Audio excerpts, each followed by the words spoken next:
Hello. You know, I never watched the streams back.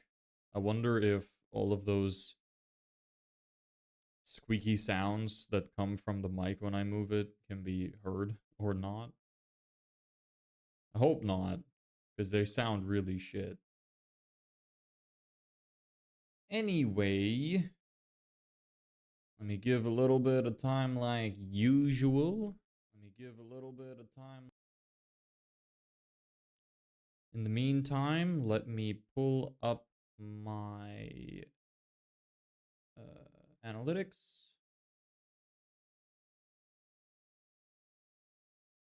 Meta ads manager. Let me pull up something else that I will need, which is where it's here, here, here, here, here, here. There's that. Cool. So going to be a quick update today. Not much really happened. But I'm tired.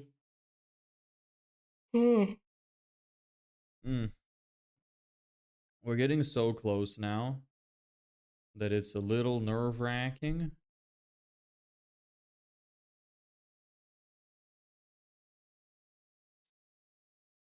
I'd be lying if I said it wasn't nerve-wracking. That's for sure.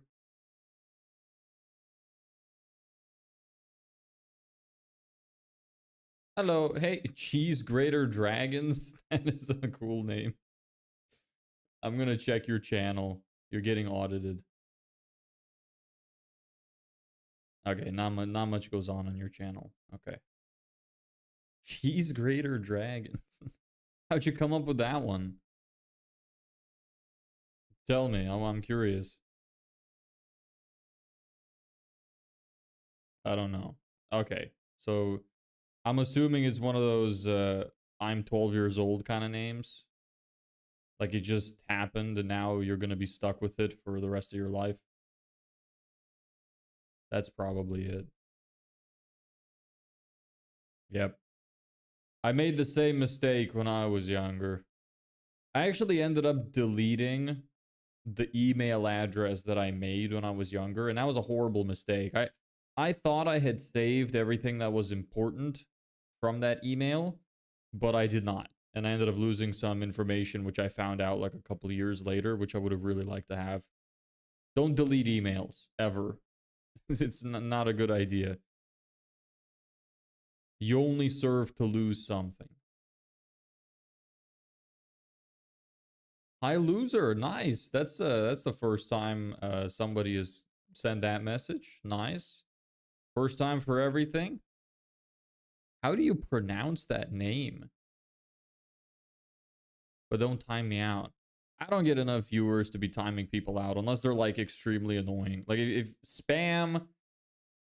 somebody spams and doesn't stop when I ask them to stop, or if somebody is like very inappropriate, I don't care about anything else though. Like I wouldn't time out someone or ban them unless they gave me a good reason to.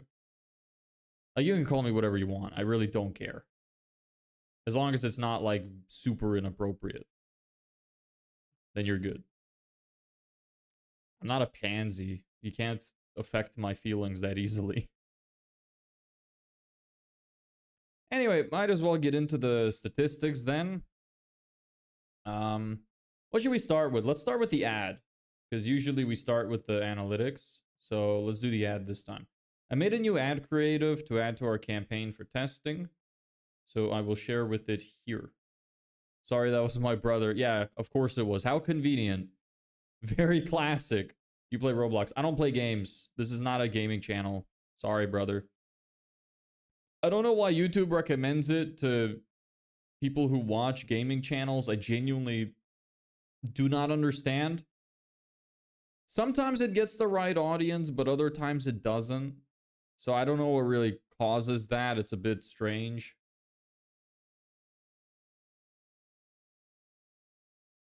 Hey, Syed. Abbas? Is that how you say that? How you doing? I'm doing pretty good. None to complain about, really. I'm alive. I have all of my limbs. My brain is still fully functioning. I have no mental disorders. No serious sicknesses, so it's all good. Oh, sad face. Yeah, sorry. This is not for you, unfortunately. Unless you want to learn how to build a business, then this might be for you. That's cool. Yeah, it is very cool. I'm very happy that all of those things are true. I hope they're true for you as well. Close. Okay, how do you pronounce it then? Do you think you could type it out phonetically in a way I would understand?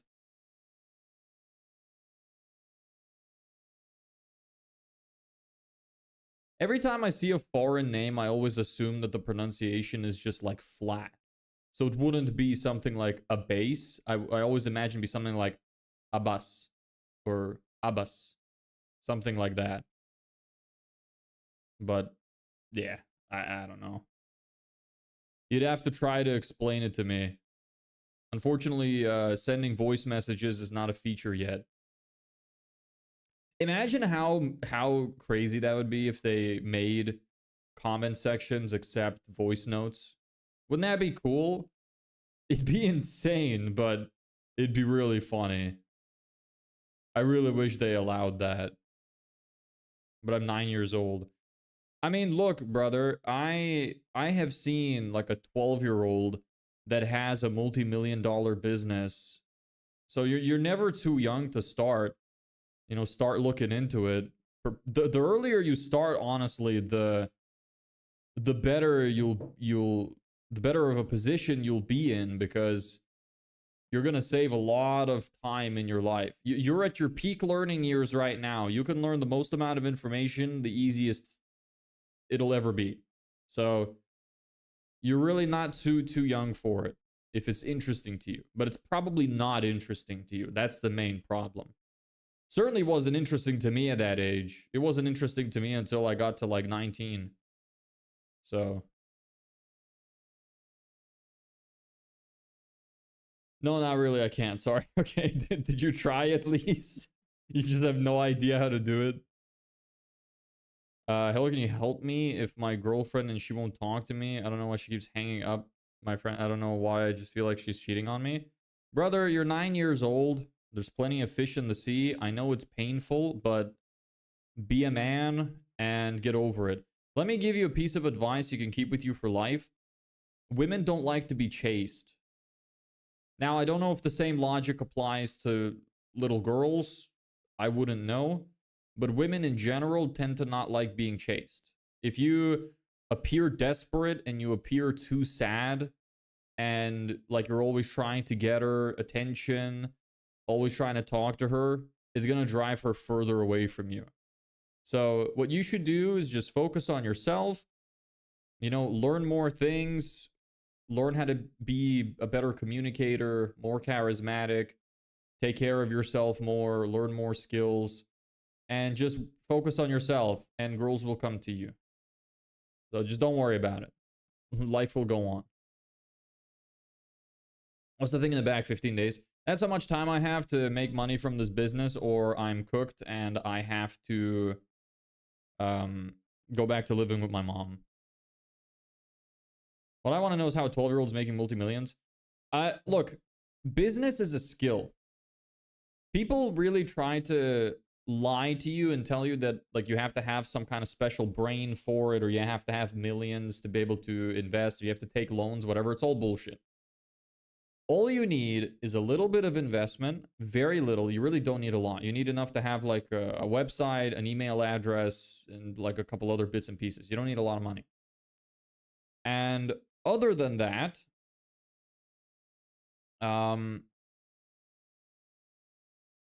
it's just a skill. You just need to practice it. You just need to put a lot of effort into it. You know, just, it's a skill like anything else. If you do 5 years of playing football or something, or basketball, you're going to get really good, right? Same with business. You do 5 years of learning how business functions, how to do marketing or whatever service it is that you provide, you're going to get good at it. So it's literally just that the kid was very interested from a very young age, started learning all the stuff, had good influences in his life, maybe had some connections which could teach him some stuff, built up a skill, learned how business functions, and started selling. That's it. It's really not as hard as you think, and it's not as hard as people say. It's hard, but it's not as hard as people say. Oh, damn. I mean, if you don't want to go to your mom. No, I definitely don't want to go back to living with my parents. Definitely not. Well, my mother. Yes. Definitely not. 100% not. Don't want to go back. Because it would also be extremely embarrassing because she thinks I still have a job. She doesn't know that I don't. So that would also be another problem. And I hate living with her in that house. It's horrendous. So hope this works. Thank you. I hope so too. No offense. Why would that offend me? You hope it works? No offense. but no, okay, you know what? Never mind. Yeah, I'm in a fucked position. Yes. So I really want this to work. Anyway, yo, dude, I'm back. Welcome back.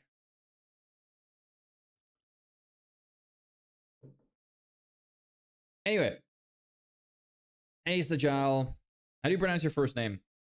So, the way you pronounce it with an English pronunciation is Deborahs, but my name in my language is pronounced Deborahs.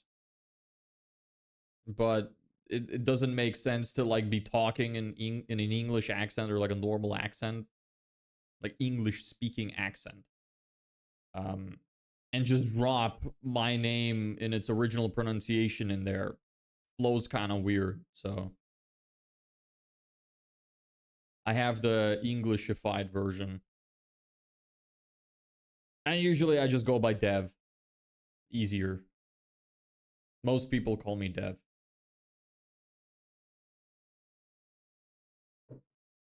Let us take a look at our ad. Here it is. Here's our new ad creative. I made this, I launched it today.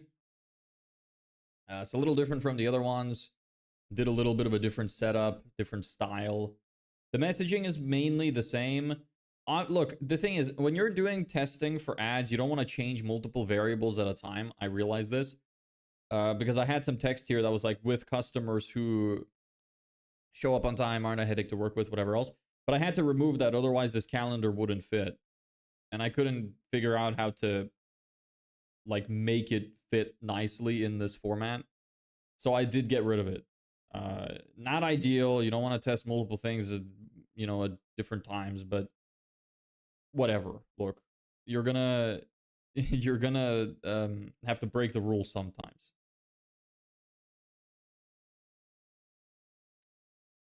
Oh yeah, my name is like American language of people saying it. That is perfect. That is probably the best one I've heard from what country you're in. What do you mean? I'm not sure I understand. Makes sense. Are you from the US? Because your accent is kind of American. No, I'm not from the US, and my name is very foreign. So why would US parents name me such a foreign name? My surname is clearly not American either. No, I'm originally from Lithuania. But I grew up in Ireland. So that's our ad. Let's take a look at our ad campaign results. I only launched this ad like recently, so it hasn't really been given any budget yet. But I'll go through the full ad set results instead of individual. Like you said, please say it again. My name or your name?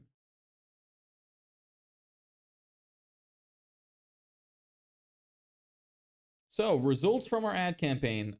30 leads, which is actually more like 25. Reach is 4,447. Frequency 2.34, a bit high. That's why I'm adding new ads into it. Cost per result 1672. It's closer to 20. Amount spent 500 euro, 501 euro 53 cents. Impressions is 10,418. CPM, cost per 1,000 impressions, is 48 euro 16 cents. Link clicks 154. Click-through rate 1.48%. And landing page views 107. So let's check our landing page conversion rate. It is about 25 leads divided by 107, 23%, which is still fine. My name. Okay, I'm gonna say it in multiple pronunciations. Abbas, Abbas, Abus, Abase. Those are the only ones I can think of.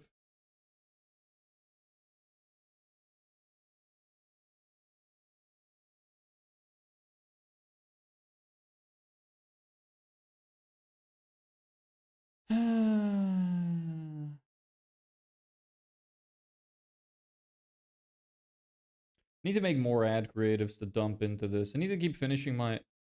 Fourth is the best and closest. A base? Was that the one I said last?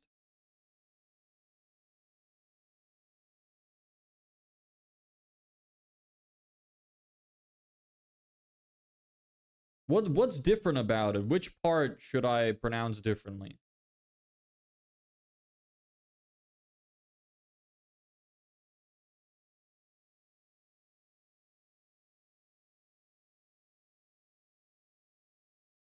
Yeah, that's the rest of those results. Ah, fuck my email campaign. No, no, don't tell me some people ended it. I forgot to update my email campaign. Fuck. No, one person left it. God damn it. Pause. Son of a bitch. Fuck. I hate when they leave the automation because then I can't put them back in it. Fuck's sake.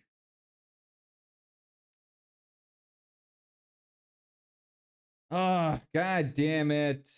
Why? Why? Son of a bitch.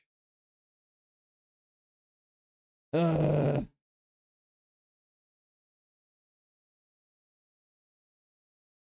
Whatever.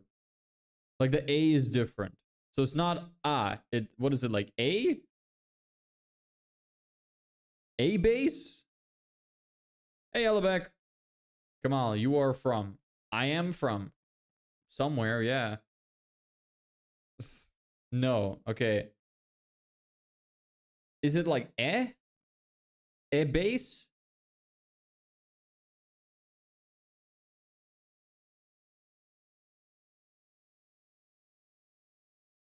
No. 3? The fuck does that mean? Give me a word in English where the A is pronounced in that word the same as it is at the start of your name.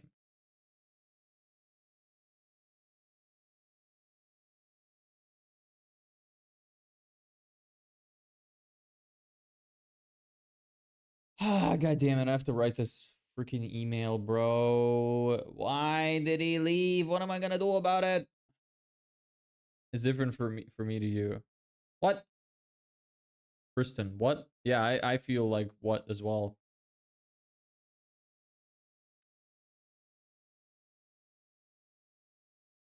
It's different for me because I'm Arabic. But okay, but is it like what other ways is there to pronounce the letter A? A, E, A, A. That's all I can think of. Like, what other way is there to pronounce A? It's different. How is it different? Like a form sounding A? I have no clue. Phlegm? Like a ach? I'm Ewan from Denmark. Cool. What's the story in Denmark? I have an uncle that lives there. I've never been to Denmark though. It's different, just forget it. I want to get it now. Like, I'm curious. What's different about it? How? Like, is there really no way to explain it? How about, is it, can you text the letter in the, okay, yeah, that's what I wanted. Give me the letter. I'm gonna look up how to pronounce it.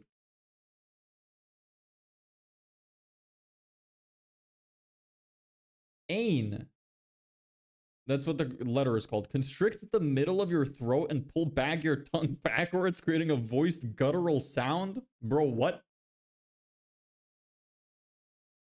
The bag of your throat. Hey, bro, I'm back. How was today? It was all right. Didn't get to do as much as I wanted. I showed my ad that I made. I made a new ad. Hold on. I have to listen to this. Right now, I want to talk about the beautiful and delicious letter Ain, which is one of the more distinctive sounds that we have in the Arabic language, and one that perhaps undeservedly has a reputation for being a bit more challenging than some of the other sounds we need to learn and control. The sound of an Ain is a voiced constriction of the throat. It sounds like this. Ah. Ah. Ah. And to make it where you like this. Ah. Ah. That's a very weird pronunciation. Ah. How do you even say that with your name? Base? Base? That's very hard to say. Is that right? Is like, am I close at least? It is a German phlegm sound. Yes. Nice.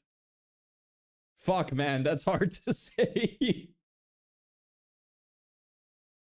That is very hard to say.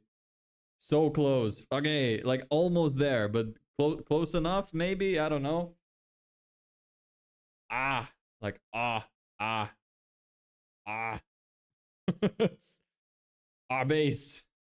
I'm trying, man. Give me a second. I'm gonna turn on the AC. It's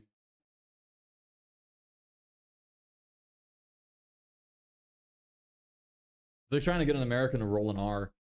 Man, it's just, it's hard to use sounds you've never once used in your life before.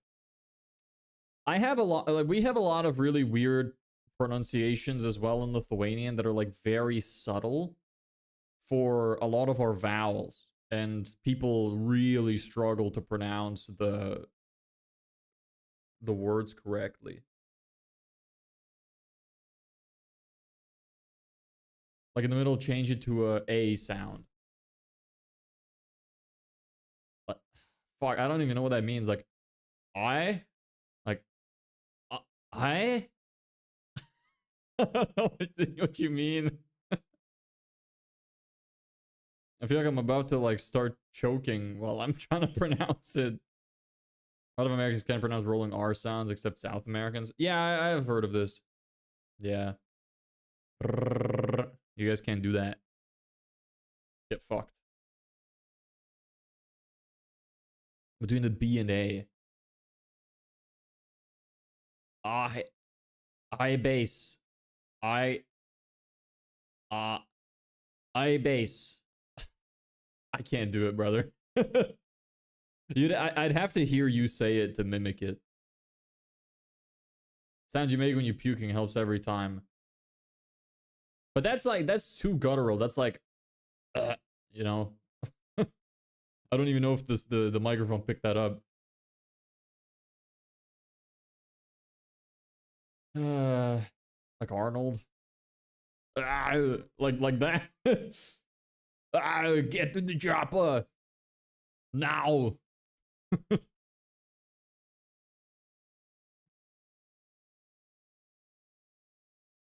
It's so cool that my message is being read because all the another streamers, they never get read. Most people are playing games, so the messages kind of scroll by and they don't get to get through them. And also they have way more people, so perfect. Thanks.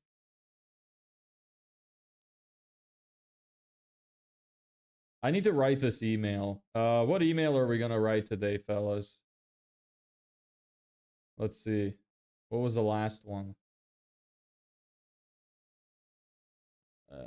I saw a comedy skit where Arnold was a museum curator and everything was just weapon and bullet themed. I love Arnold memes, man. I saw one before that was him like singing some kind of song. Can't remember what song it was, but it was really funny. It's so hard for Americans to pronounce Arabic names. Well, I'm not American. I imagine anybody who is not American would, sorry, anybody who's not Arabic would struggle to pronounce that. Because the pronunciation is so different. But I would assume you can't pronounce my language either. Like I said, we have very subtle changes in some of the vowels. You're a nice guy. I'm subbing now. Thank you. I appreciate that. What do? You in school, work, college? What's your deal?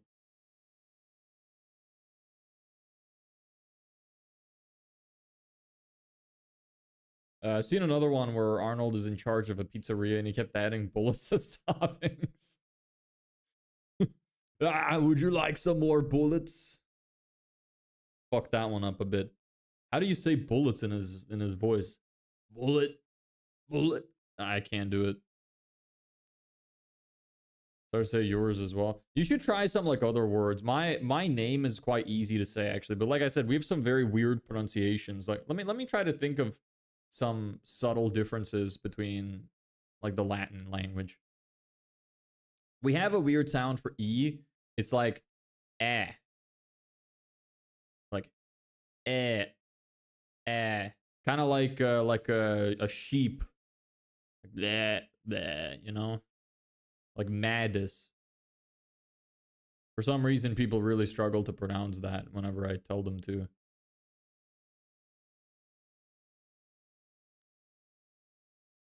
Where is my email nurture?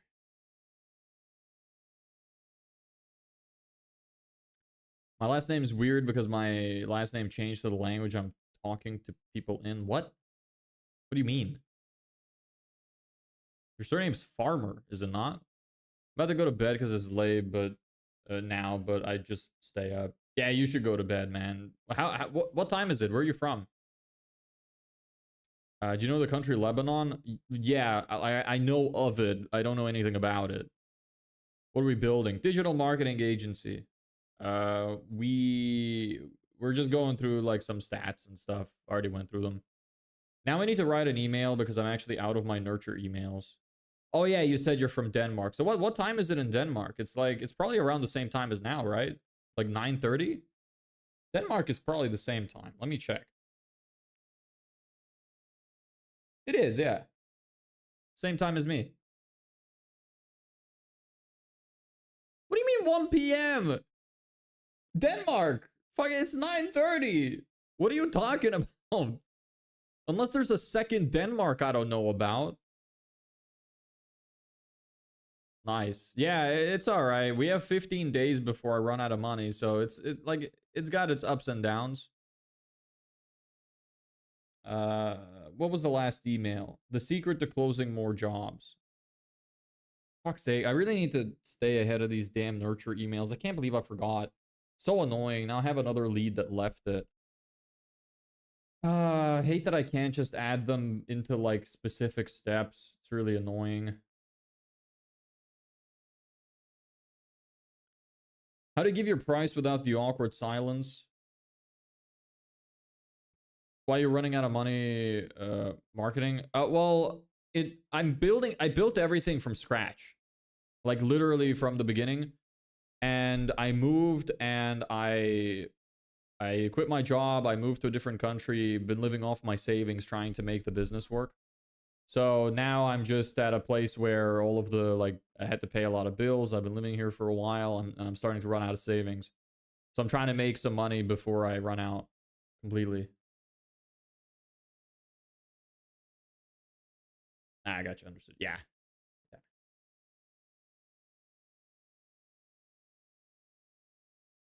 Let me read this email. Let's be real. The part most contractors dread is saying the price out loud. Too many either blurt it out nervously, then wait in silence, or apologize before they even say it. Both kill trust. Thing is, homeowners don't just buy on price; they buy the context around it. What's your tech stack? Well, I'm actually I'm not programming anything. I just learned how marketing works, how business works, how to run Facebook ads. For websites, I'm using Webflow. For my website backend, I'm using make.com. That's about it. That's the only tech stack I have, really. It's Euro, bro. It's very late. You're making me think you're not from Denmark because I am in the same time zone. It's 9:30 p.m. right now. My English, I'm English. My last name is Farmer. In Spanish, it's Granjero. In Chinese, it would be a third thing. What? Did that not, like, did that autocorrect weird? In Japanese would be a fourth. Well, that's if you assume the actual word changes. Like, but like the actual name, because it's a name, it stays the same, right? If you take it as like a word, then yeah. 10:30 here in Lebanon. Nice. Oh, you're from Lebanon. That's why you were asking me about Lebanon. Okay. Any changes to cultural occupation? All right, if you say so. What are we selling to customers in the lead generation email? So the email that I'm talking about writing is a nurture email for people who have entered my system inbound. So it's not I'm not selling in the email. This isn't a cold email. I'm actually running ads right now with the last of my budget. Theoretically, yes, but people have no idea what farmer is. All right, I can see that. Okay, I think you're right. So what do you mean you think I'm right, brother? Like, if you're in Denmark, you should be able to look at the time right now on your phone, your computer, whatever, and it should say the time. So what are you talking about? Are you lying? What's the product? The product is a complete client acquisition system. So we would do run their ads, you know, and script and edit their ads. We would build their landing pages for people to be able to opt in, so they get their own like website landing page that's transferred to them, and it's like a fully built one. They wouldn't have to pay a maintenance fee for it. I would upload it to Netlify. They'd be able to host it for free. Then we do their email marketing as well to try and get people who booked in to convert, and we would do their appointment setting as well. So it's basically we get the leads by running ads, getting people to opt in, getting people to convert from email, and then we give them we set them appointments as well.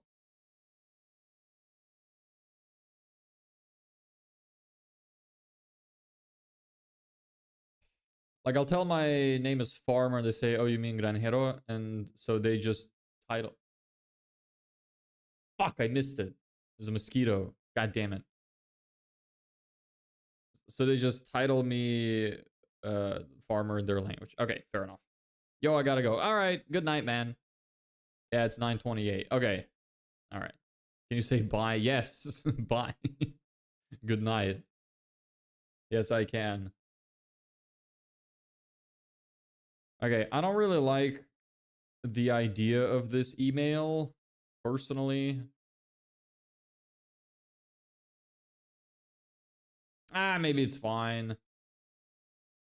Maybe it's fine. Let me rewrite it though, because I don't like the way it's structured. Let's be real, the part most contractors dread is saying the price out loud. Too many either blurt it out nervously, then wait in silence, or apologize before they even say it. Both kill trust. Thing is, homeowners don't just buy the price, they buy the context around the price. Here's a simple 3-step formula to make pricing feel natural and powerful. 1, anchor with the outcome. Before you say the number, remind them of the dream result. So what we're talking about here is a kitchen you'll be proud to cook in, with cabinets that don't peel and countertops that actually last. Step 2, state the price confidently. Say it clear, no hesitation. Example, the investment for this is $18,400. Not it costs, not the price is, investment. Then shut up and wait for their response. 3, frame the value. Show how your offer reduces pain, saves time, or protects their home long term. And unlike cheaper options, you won't be redoing this in 3 years. Done right once and it lasts. When you follow this, you're not just dropping a number. You're showing the logic behind the investment. Actually, I'm going to get rid of that part. I'll say your move today, practice saying your price out loud using this 3-step formula. Do it until you can say it without hesitation. Confidence sells. Let me show you the exact script we use to present pricing. Want me to show you the exact script we use to present pricing so homeowners nod instead of flinch? Click here to, yeah, I guess that's fine. Hey man, how's it going? A little late today. That's all good. Hi again, Kirsten. I thought it said Kristen at first. It says Kirsten. Hey, Pod Clips, best podcast moments. Is that so? Let me take a quick look at your channel. No, I meant you started streaming late. Oh, yeah. Way to blame it on me.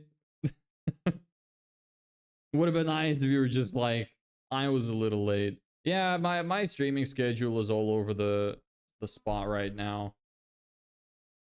What can you do? You don't have many podcast clips on your channel, bruv. But yeah, my schedule is kind of all over the place. What's the status where you're at now? We're in the process of getting clients. We have an ad campaign running. We're just making more ads and making more value emails and trying to help as many of our leads as possible. So we're in that process. Yo, I need to ask, what do you use for the setup? I gotta start recording more YouTube videos. How detailed do you want it to be? Do you want me to just tell you the recording software, or do you want to know my equipment as well? The equipment is a bit overkill. I have most of it from my older days because I used to have another YouTube channel, like when I was like 16. Ah, that was like fucking almost 8 years ago at this point. Damn. But yeah, this email is okay. Let me send email. Actually, I'm going to duplicate email. Remove step. Copy step. Paste. This is going to be blueprint nurture 21. How to give your price without the awkward silence. Copy email. Let me paste this. Bam. Change font to Arial. Font size to 16. Replace the dots with a bulleted list. And change the color of you to blue. There we are. Hey, Skull Kid, what's up? What do you work with? What do you mean, what do I work with? Can you elaborate? I have a tripod and I just use my phone to record, and I have a decent mic. So what do you want to hear from me?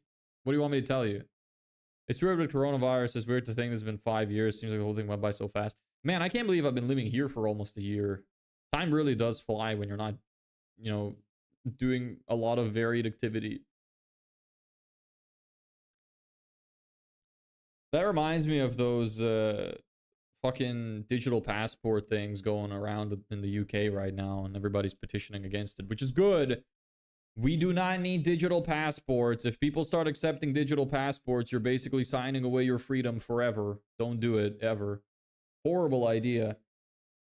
So here's email. Hi, first name, let's be real. The part most contractors dread is saying the price out loud. Too many either blurt it out nervously, then wait in silence, or apologize before they even say it. Both kill trust. Thing is, homeowners don't just buy the price, they buy the context around the price. Here's a simple 3-step formula to make pricing feel natural and powerful.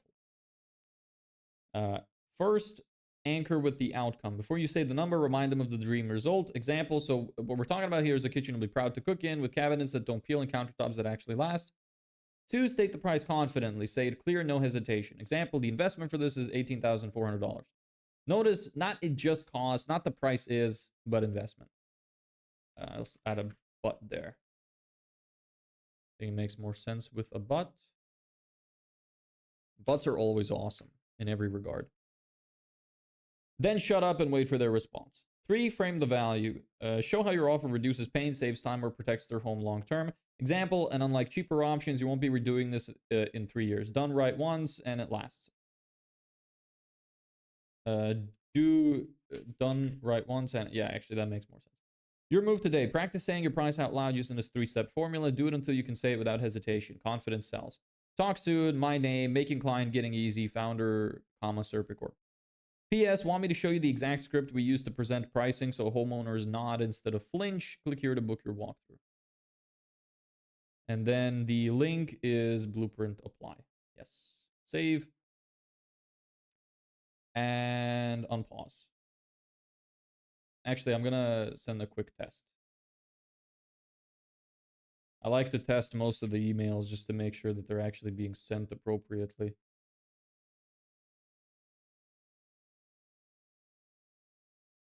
Let's see. I'm just gonna check real quick. I'll get to the messages in just a second. Looks good. Okay. That's fine. Active. I need to remember to keep ahead of these. I missed it a couple times. I had like 3 people leave my automation by mistake, which is really annoying because I don't know how to put them back in it. But whatever. Not a huge deal. It sucks, but it's not a huge deal. On Monday, I'm going to reach out to everybody with like a reminder. And I'm going to be like, you know, hey, you still interested in this? Yada, yada. So that might help. Do I need to add the light in the back like you have right now? I can give you a complete lighting setup. Basically, what you want, minimum, is to have a light that's at around a 45-degree angle to your left or your right. That's going to be your main light. You want to, at the very least, have that. If you have more lights, what you can do is you can put one to the opposite side, slightly behind you. So it's like if I have my light here, I would have another one around here pointing at my head. Slightly from behind. Not exactly at like a 45-degree angle like this one, but a little bit less. More like a 30, 20-degree angle. I actually don't do that usually because I have my window open and I stream most of the time in the middle of the day, so the window acts as that light. And you can also do this with windows, like if you don't have key lights as well. I have a really big shining light here. If you don't have one like that, you can do it in front of a window. Just set yourself at an angle to an open window, which gets a lot of sunlight. Then the second light would go there if you have a spare one. Then you can have a third light as well, which is also around that kind of portion. And it's a colored light. So it gives a little bit of a texture, not texture, but like a nice outline of a color around your body like there. I don't have that, and I just don't really care about having it, but it's another thing that can add visual, you know, pizzazz. You'd just have basically, if I have a light there, for example, that's blue, that's shining from behind me to me, you'd see a blue outline from the top down to my left. So it could make it look more 3D. And then the backlights are more to light up the background to make it look like there's more space behind me.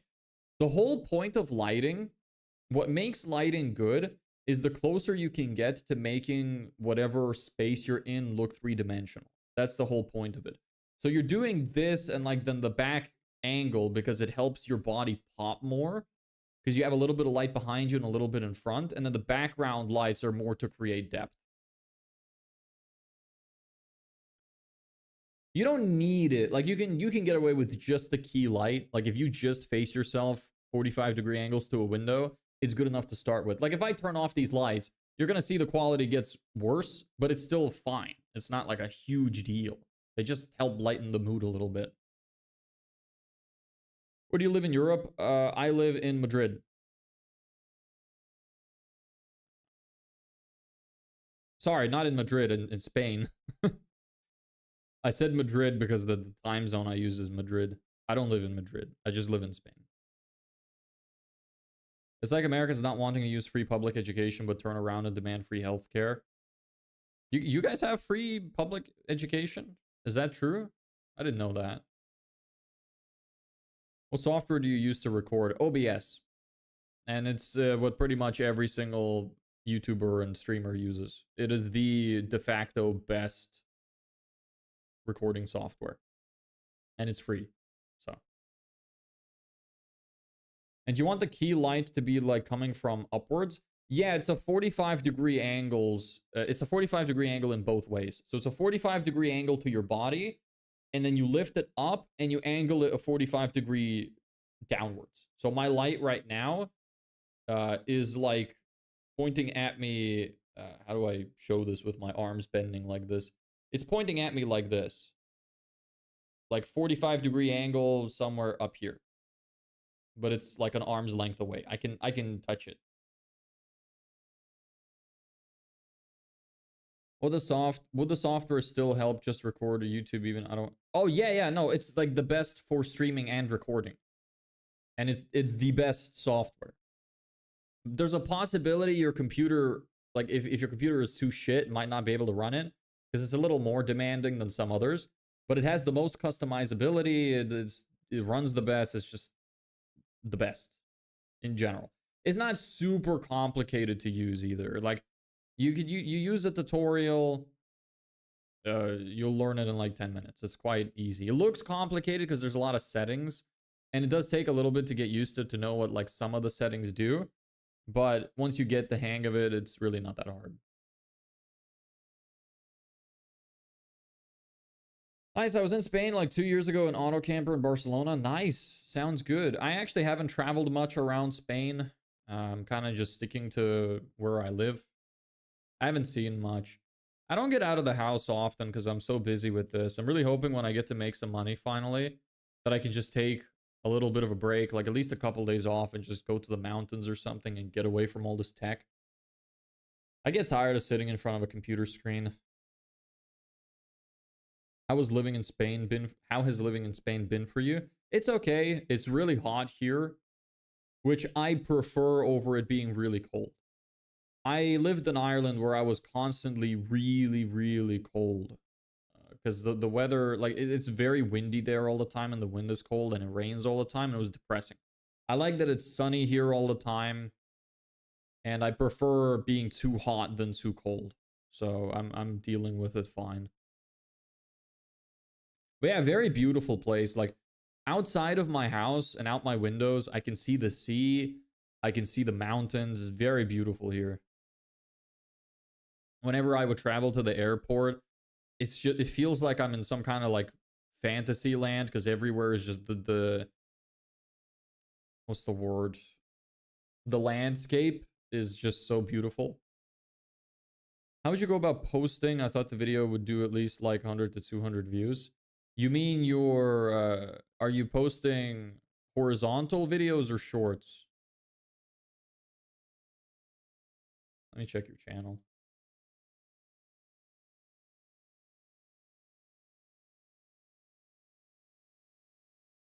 Bro, you have one video posted 4 days ago. What do you expect? What did you think was gonna happen? you have one video posted 4 days ago. Brother, the YouTube algorithm has no clue who you are and what you're doing. It doesn't even know who to show it to. The thumbnail is fine. Looks very professional. It's not I feel like it's not very attractive of a concept though. It's a very good thumbnail, but it's not very eye-grabbing for me personally. Like I would imagine people who would want a resume screener would be a very small audience. And another thing that like resume screener, automated hiring. I feel like saying automated hiring would be a better hook than resume screener. Because those are kind of obscure words. But yeah, brother, you need consistency on YouTube. Like don't worry so much about how the first few videos do. Just try to be consistent. Post at least once a week, and the more you post, the better.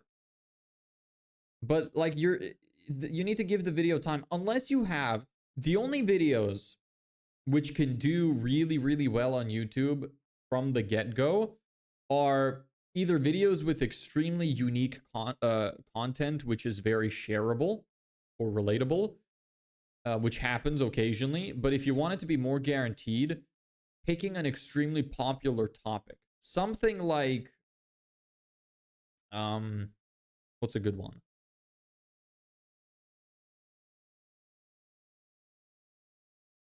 Like visual storytelling content, historical content does extremely well as well. If you find an interesting history subject and you explain it with drawings in an interesting way, those videos do extremely well. Video game storytelling and video game history, those do really well as well. Anything that's nice, simple visual editing with an interesting story or concept. Posting business related content is a very small niche, and you're going to struggle to get a lot of views. If I were to recommend somebody start a YouTube channel in the business niche, you should start it with the idea that you want to get leads and clients from it. I want to get clients for AI automation. Okay, yes. So in that case, your audience is going to be limited. So there's nothing that you can do about that because the audience is small and YouTube doesn't really know who to show it to, because YouTube shows the majority of videos to people when it feels like it has broad appeal. So because your videos don't have broad appeal, you're going to get fewer views. But each view is going to be worth more to you because you're getting potential leads for your business.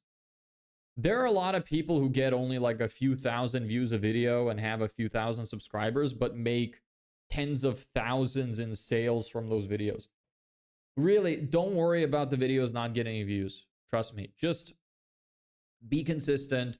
Post shorts if you can. Those can get you a little bit more exposure for your channel. Focus on one niche and be relentless with that one niche. And yeah, other than that, just consistency. Post for months before you start worrying about it. And besides that, have a really good hook in the video and in the thumbnail. Let me check what your hook is. Today we're going to be making a resume screener using n8n, and we're going to be using no code, and this is going to be a step-by-step process on how you can actually implement it. So when we execute the workflow.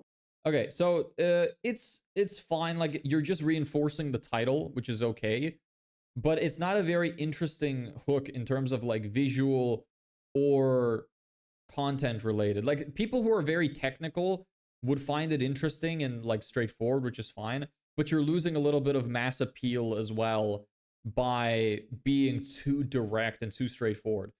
You need to be able to explain things in an interesting way and to be able to grab attention. Like, what could you possibly say or show that would grab attention? You'll see that what a lot of business YouTubers do is, if they have something that's not super interesting to talk about at the beginning, they do a lot of editing for the first minute.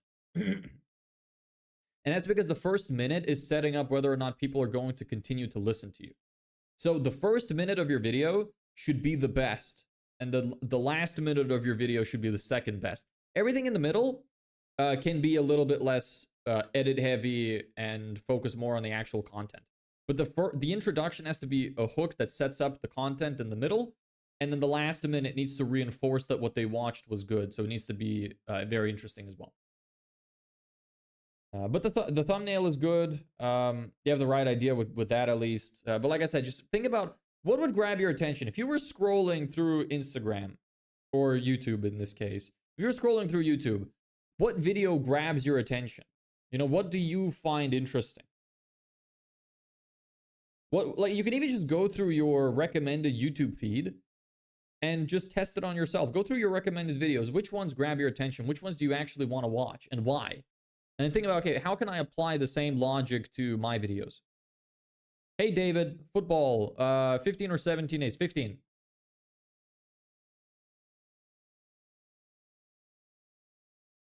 Pinch the skin on your elbow as hard as you can. I bet you won't feel anything. Yeah, I know. The skin there is kind of dead. We don't have nerves in the skin on our elbow knees, otherwise when we bend them it would hurt. That makes sense. Makes sense.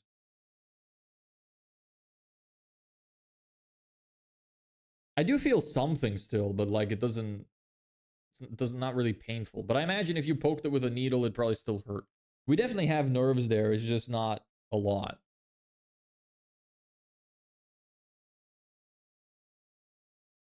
What AI automation? You should join Discord. He might be in the Discord. I can't remember. N8N was a pain in the ass to understand, and my free sub ended before I could make an AI. Use make.com. It's free. Up to like a certain amount of credits.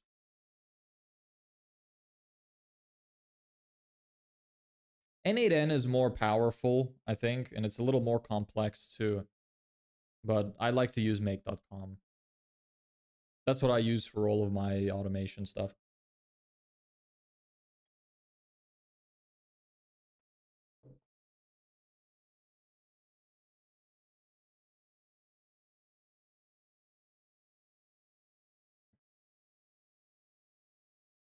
You should probably private all your playlists.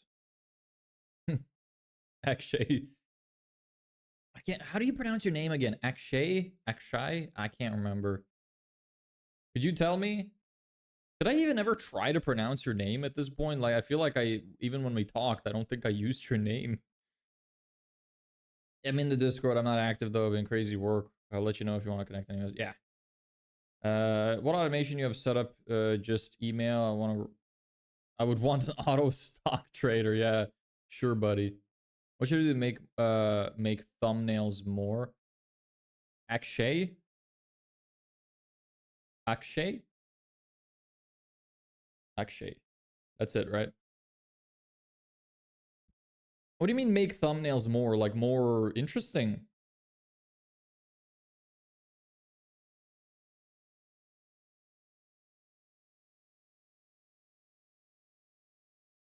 I would say your thumbnails look really good. Personally, what I would change is I would make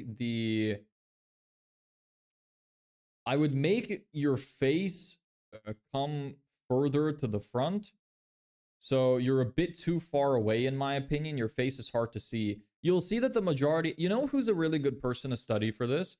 Mr. Beast. You should study his thumbnails. It seems like the majority of the time, for most thumbnails, you want your face to take up at least like 25 to 30% of the space on the entire thumbnail. So bring yourself forward more so people can see you more clearly. The other thing, what did you make this with? Hold on. The computer looks a bit low quality. How did you export this and make this? I'm curious. Did you use AI for this? Or did you make it yourself? Maybe you're not using the right resolution. I think on YouTube they recommend 720p for thumbnails.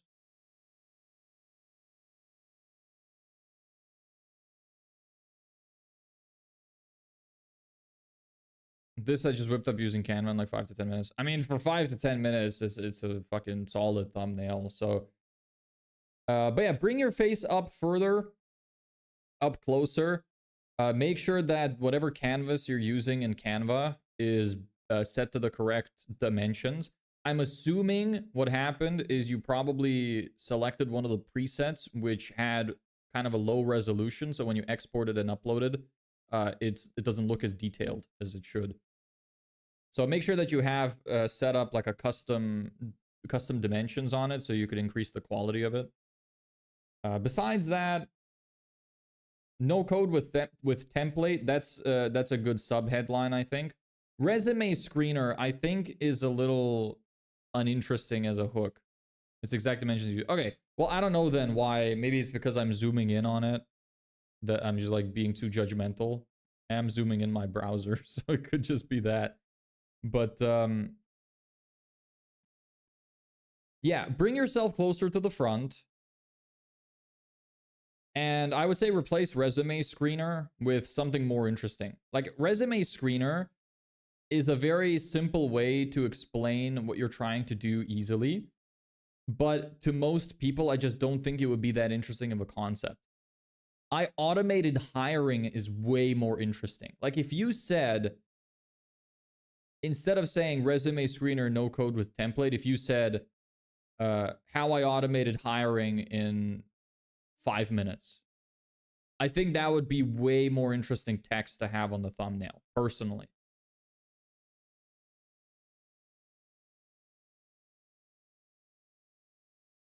But the styling is good. I think the thumbnail looks professional, looks solid. I just think the text needs to be more interesting, like what I just said, and you should bring yourself closer so your head is taking up most of that space and less of your body. I couldn't sleep, so I'm back. Okay, welcome back. Why couldn't you sleep? Nice idea, but there's been a talk a while back about Congress being prohibited from trading securities.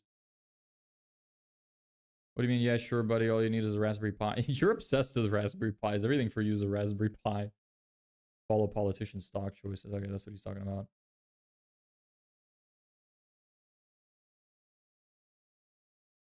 Let's have a vote here. What's better, resume screener or I automated hiring? I mean, do you think that most people would know what resume screener means? Like, again, it's kind of like using jargon. It's like if I said, let me think of an example.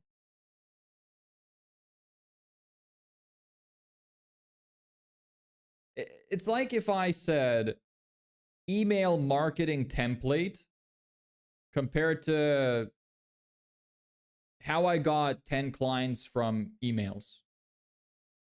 Don't you think that's more interesting? It's kind of the same concept here. Resume screener just summarizes it, but I don't think it grabs attention. I think saying automated hiring in 5 minutes, or how I got X clients with this, or how I made this easy, something like that is more interesting than resume screener. And you can look and do some research on other people's thumbnails, and you're going to see like in and around what I'm saying. They're going to say it's so easy, or automated this, or how I got X clients in Y days, or how to do this in X minutes, or you know, how to get rich on easy mode, something like that. You're gonna see that because that's what works. Same concept here. But yeah, I don't know how to run a poll on YouTube, so sorry. So easy to get things made with Raspberry Pi. It comes with so much. I genuinely don't even know how to use it. How old are you? I am 13. I'm 14 actually. Yes. You might not believe me, but I'm in fact 14. I've been on crazy schedule, so I couldn't do much research on this, but I understand your point, so research more. Yeah, you just take a look. Like, look at all the biggest YouTubers in the niche that you want to be like, and look at their thumbnails, and you're gonna see recurring themes. But the thumbnail looks professional to me, so like at least the styling is good, the design is good. It looks perfectly fine. And for the photo, just take another photo if it's low quality, or use an upscaler. AI upscaler. There's probably some which can improve the quality of this image. Use sign up and use Nano Banana. Just I don't know if it can upscale images, but it probably can. That thing can do fucking anything. Insane piece of tech.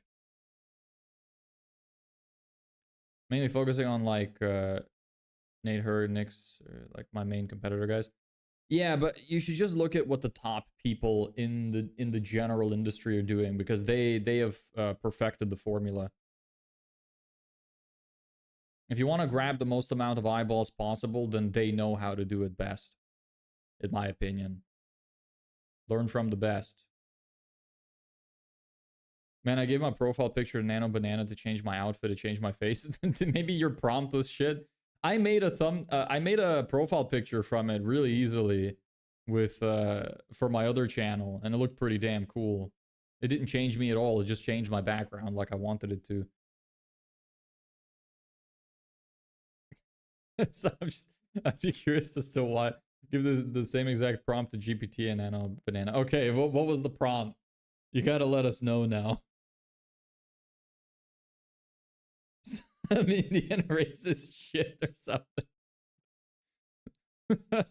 Yeah. Your face was the outfit because you're Indian.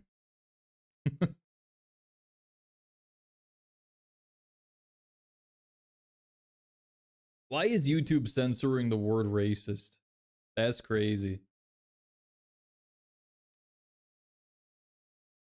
But yeah, man, just be consistent. That's all. Be consistent and do a little better every day. That's all you can do.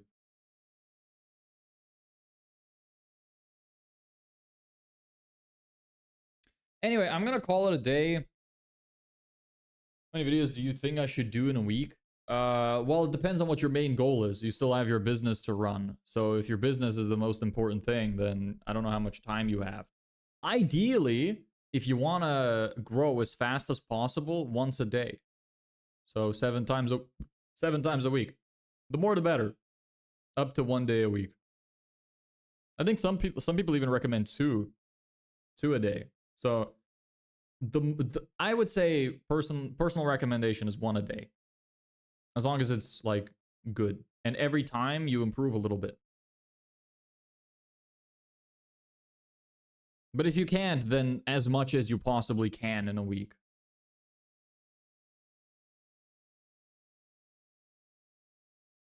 How was your day? It was fine. Didn't really do as much as I wanted to today, which is bad, but I'm okay. Had some ups, had some downs, you know. But overall, it's good. What about you?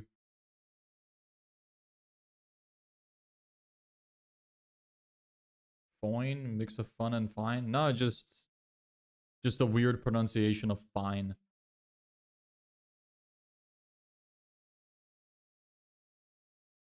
Put on headphones and gets a dev bump, burp right in the ear. Did I burp? I didn't even notice. I just let him rip, man. I used to, when I was younger, I used to not burp at all. I would always hold it in. So I got to a point where like I just would never do it. But then one day I was like, you know what? I literally never burp. I want to see what it feels like. So when it happened, I just let it rip and I was like, damn, that feels good. And then since then, I just kind of been doing it and it's like a habit now. 2 weeks, mate. You want me to bring clients for you? Where are you going to get them?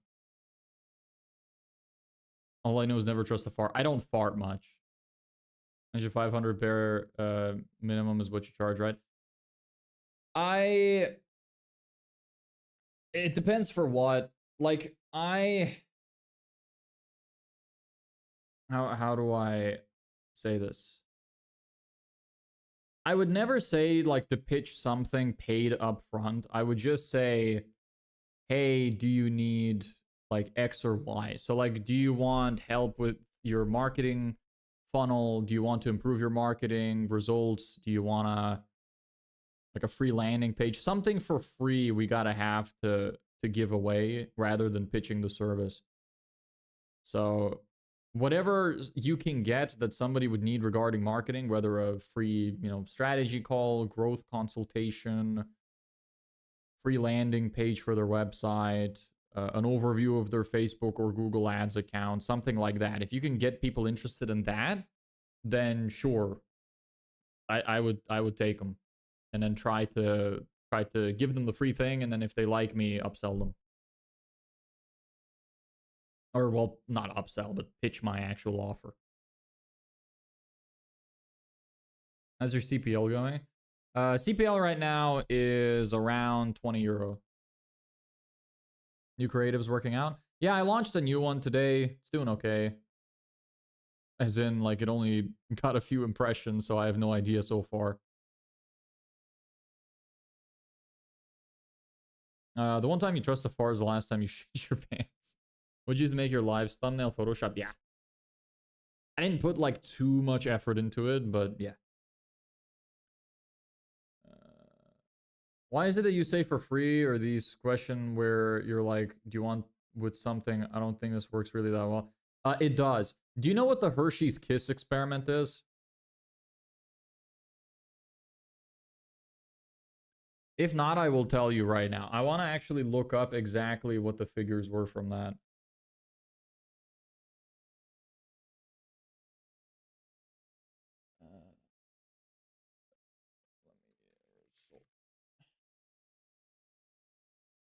It was either 7 times or 9 times. I think it was 9 times. Okay. So somebody ran an experiment with Hershey's Kisses, which is basically little pieces of chocolate, right? And they were running an experiment outside on the street. So they had 2 different things that were running. One that was giving away the Hershey's Kisses for 1 cent each, and the other one that was giving them away for free. Now, here are the results, and these are incredible results.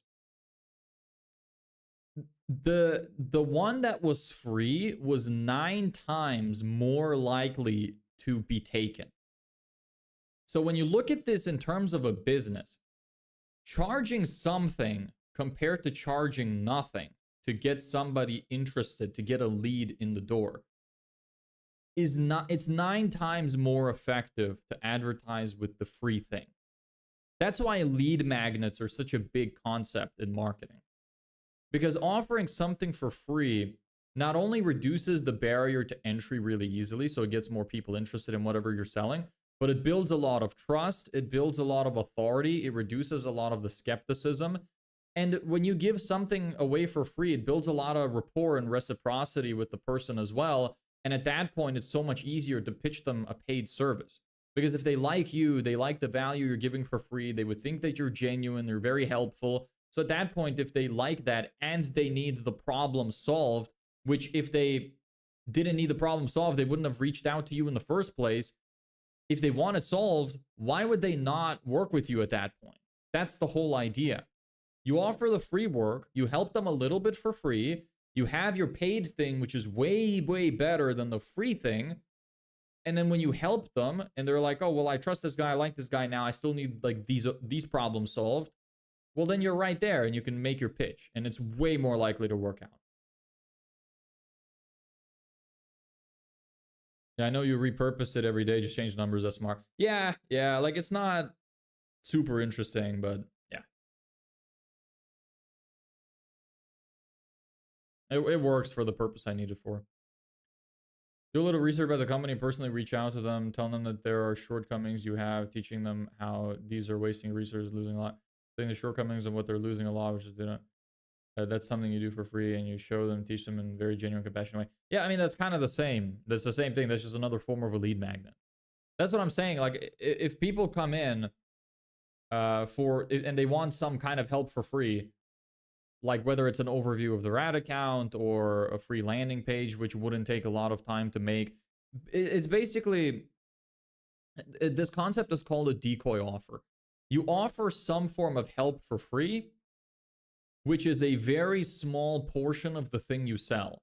So let's say I have my premium thing, which has 10 times more value than the free thing. So you get somebody in with the free thing, you give them the free thing, which wouldn't take a lot of work for you, and it would still help them out in some way to build that trust.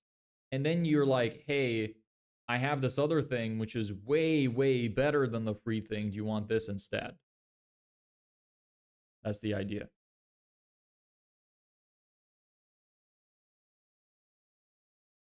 Speaking of which, let me check my emails real quick.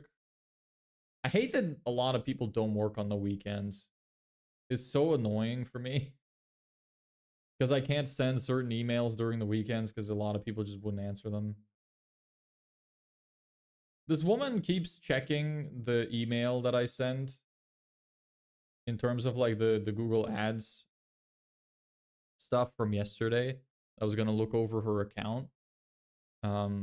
But she hasn't given me access. Like, we had this whole conversation. I'm like, hey, do you want me to take a look at your ad account? I can send you a guide just of how to give me access. Just let me know. And she's like, yeah, thank you. I sent her the guide, and then she just hasn't answered. She opened the email like 3 times. It's 3 separate times, but just has not answered. So I don't know, man. People are unhinged sometimes.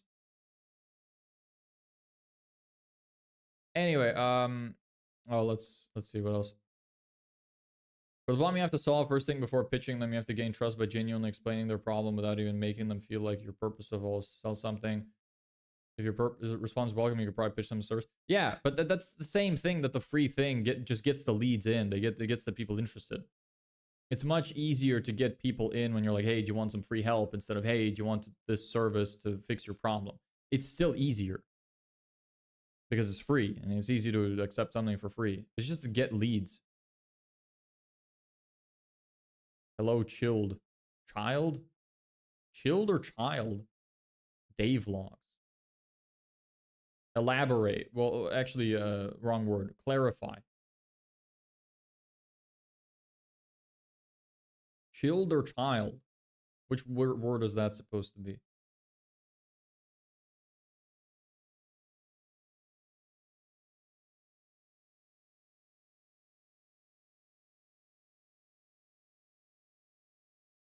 I should make some reels again, man.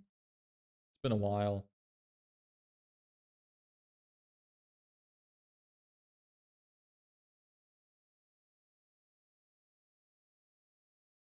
I have to do a good research on a company. Like, you first have to understand what you are solving and then reach out to companies that might have more chances of having this problem. I've already done that. The thing that I'm like, you can't know internally what somebody is struggling with. Doesn't matter what kind of research that you do, unless they're like running ads. But if I have a business that I find and I see that they're not running ads, like what other research am I supposed to do? There's nothing I can do.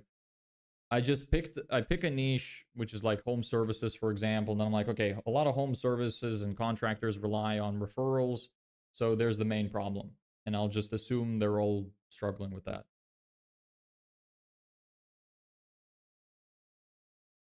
Oh, excuse me. Don't know if the mic picked that up this time.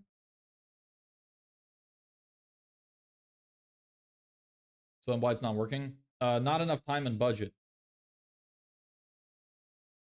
I think it will work eventually. Just need some more patience.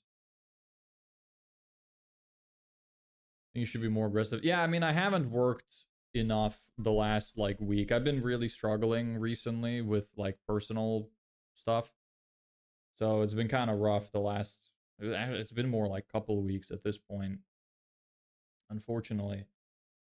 But yeah, I need to work more. I need to make more ads, more reels, and on Monday I'm gonna try to send out a re-engagement email to every lead that I have. I have some leads which keep like submitting the form multiple times. So it's like they're interested, but then they're not answering. So I think I just need to email them personally. I need to call some of them and ask if they're interested. Talk to more people. Is the weekend now, which is kind of shit. People aren't answering, so I'm going to send it all on Monday. And we'll see how many people re-engage after that. Do you pinky promise you'll show up at your chosen time? I saw this on your form submitted. It's very unprofessional, makes it look childish. I completely disagree. I think that the culture of the people that you sell to is really important. Like maybe it would be seen like unprofessional in some places, but I think that having a little bit of humor as a marketing company makes you stand out from your competition. But that's like you know, that's more of an opinion thing. A lot of the people that are big in the marketing space do something similar. Because it's supposed to, like, people are tired of professionalism. We've entered an era where if every single person comes across as professional and serious, it's just boring. Especially if they're like showing up in your feed as ads, because everybody is the same. But if you do something like a little silly or a little funny, the whole point is like it makes somebody giggle and they'd be like, you know, ah. Somebody would be going through the form like, oh, filling out this form. It's like, oh, do you pinky promise to show up? It's like, huh, you know, funny. It'll just make them a little happier. So it's really more of like a personal opinion thing. Like I don't have statistics to back this up, but from my research, I saw that some big people in the marketing space are doing something like that, and I think it's a good idea.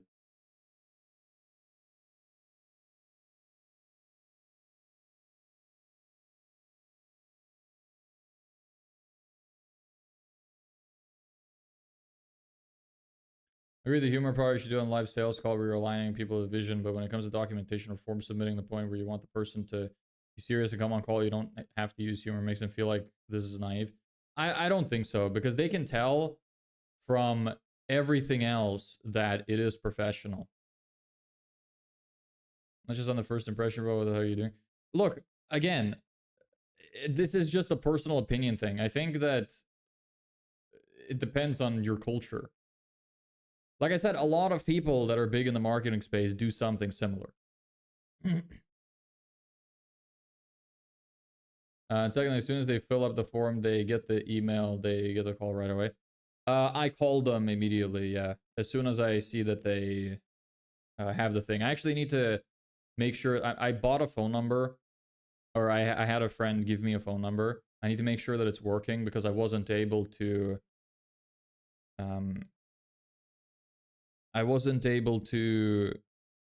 call people from the US, Canada, and the UK. I could only call people from Ireland, which is a big problem. So I need to make sure that that number is working so I could call them with it.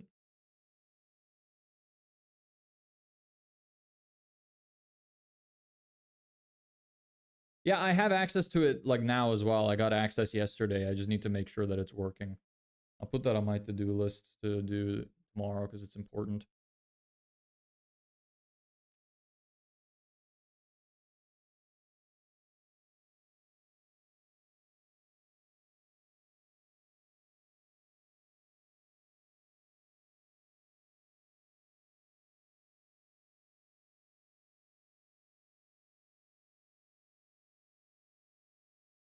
So if you're calling people right away, if they submit the form, the call, you can figure out how serious they are, but don't put in the form submission. This thing makes you look weird, bro. Like, to be honest, like Gen Z kind of feeling. I don't agree. Like, agree to disagree, but like I said, I did some research. People that are really big in the marketing space are doing something similar.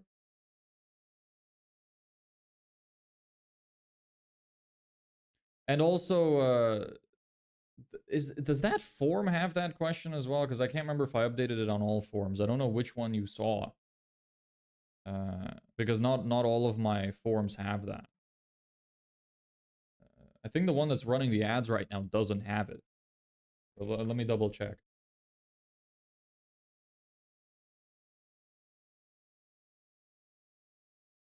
It's this one, I think.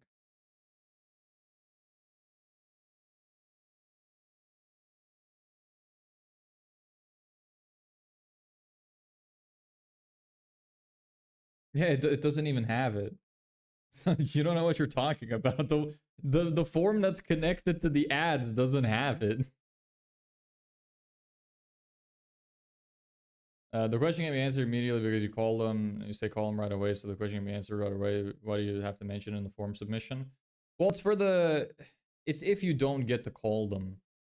But like I said, the ad isn't even, it doesn't have that question.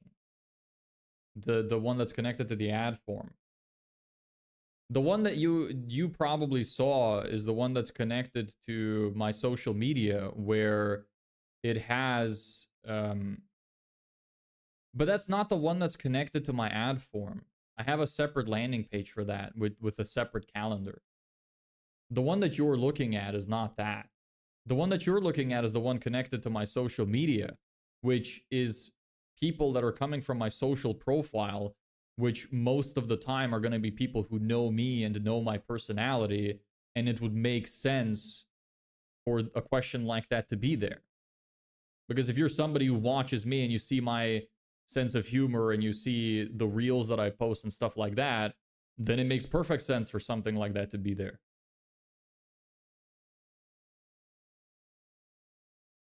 Yes, being humorless, the honored pastime of making friends, acquaintances, and business partners. Yeah.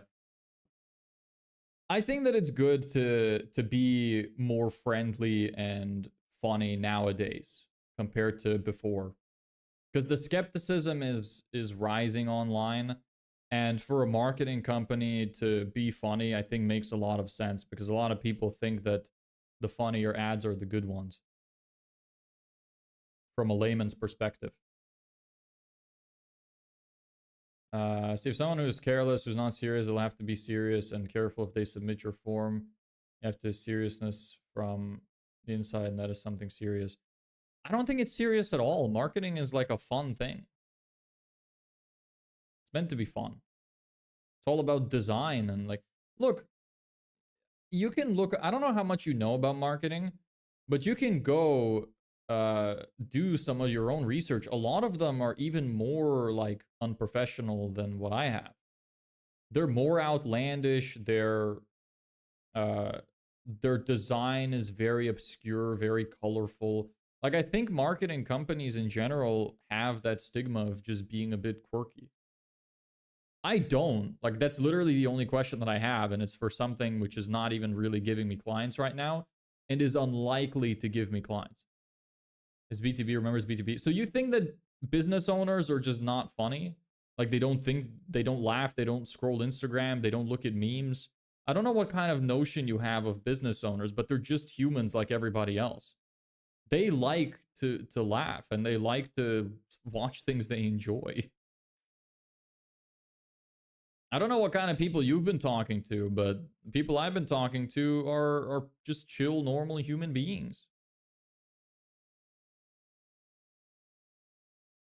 You don't have to be funny in the first impression. Literally sounds like you're childish, naive, and you're unprofessional. That's your opinion. I disagree. That's your opinion. I wouldn't want to work with somebody who's so serious all the time because I think a lot of people are getting into that mindset as well, that if people are too serious and too professional, that they're just trying to take your money and that's all they care about. But if you're friendly and open and honest, like, you can't change my personality, you know? I'm just like this. Doesn't have to be serious. Business is not fun. Well, but that's a you problem if you think that. I think business can be fun, and if I take it as a fun thing, then it must mean that it's easy for me. Like that's the notion that I would get. Like if I'm talking to somebody about a serious topic, and like, yeah, no problem. Like, oh, this is all chill, whatever else. Look at even somebody like Alex Hormozy. He is so chill and calm, and you know tells jokes all the time about business. He's doing pretty well. This guy sounds like serious this, serious this. Give me serious now, seriously, yeah. Are you a marketer or a mortician? Yeah. You can be funny once you deliver them results and they're cool with you, but if they don't know you and they're like, okay, I want this kind of help, you don't have to make that. It puts a naive impression. I'm saying that you should not be funny when it comes to first impression. You have to be professional, you have to be serious. I just don't agree. Like you can say that. We can have differing opinions on that. That's fine. I don't think it's an issue. Like I said, I made that decision based on research I saw from very successful individuals in the marketing space. So if they're doing it in their own funnels and their own ads, then I'm guessing it's because it works well. You get what I mean? I didn't make that up. I stole it. As any good marketer will do.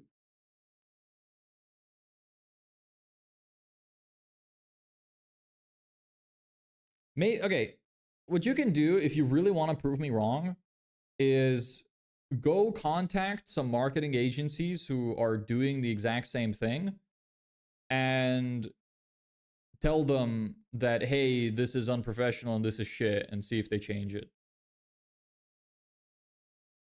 Then you'll have definitive proof. I can give you a couple examples as well if you want. I have two on my mind actually. Perspective Funnels do that, and King Kong Media do that. And they're doing very well. I'm going to turn off my AC. Give me a second.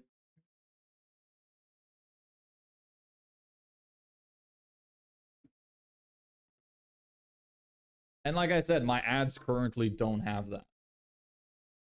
So, because I'm trying to ask like very few questions on my forums right now.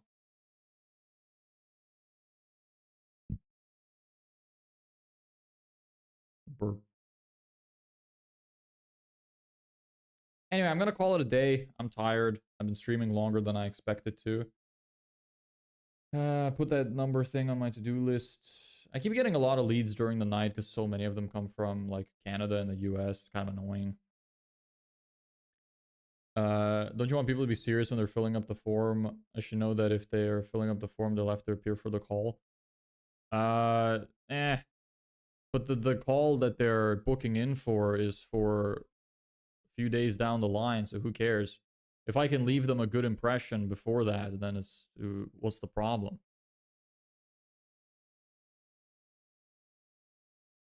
The booking is not to get a call immediately. The booking is to schedule a call in the future. Seriously, lol.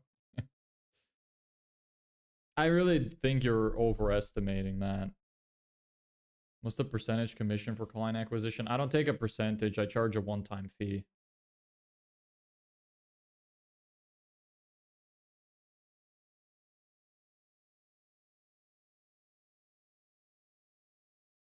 Oh,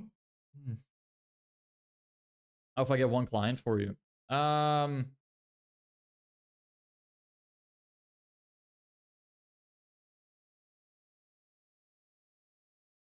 Depends what the client pays. if I can sell them my main service for 1,000, so either my main service is 6K, or I can split it up over a number of months, and my management fee, which is the other part of the service, is 1K. So if I got a client from you on one of those, then I give you 40%. I think that's more than fair. Hey, Debris, I'll just tuned in. What's the play? Play for what? What's up? Better father. Better father?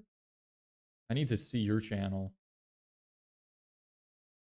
Better father podcast. What was the idea behind that? Did you make videos or, well, no, you've got no subs, so you probably didn't. Later, do a good stream. See ya, Lebek. What are you building? Digital marketing agency. 40%. Yeah, it's high.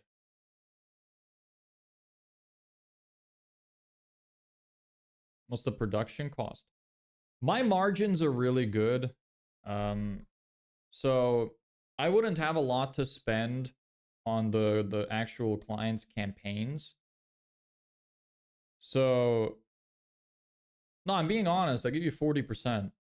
So I don't have like a detailed overview of exactly how much it would cost me, but 1,000 a month retainer, I would probably have like 90 to 95% of that would be net profit. So I would make on $1,000 sale, I would make about $900, and I would give you 400.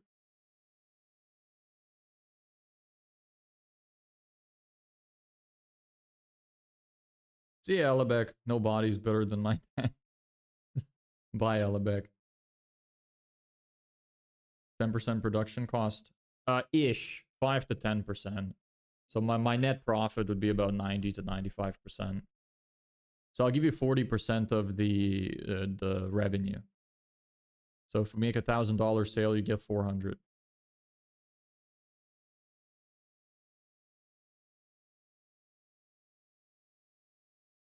Because I'm doing all of the work myself, so my net margins are really good. Once I would have employees and I factor in the amount of time it's actually costing me to do everything, then obviously it like if I factored in the amount of time it costs me to do everything, then it would obviously be different. But because I'm doing everything myself, my net profit is really good. Don't have a lot to pay. And a lot of the services I have are like prepaid and stuff, so it's not a big deal.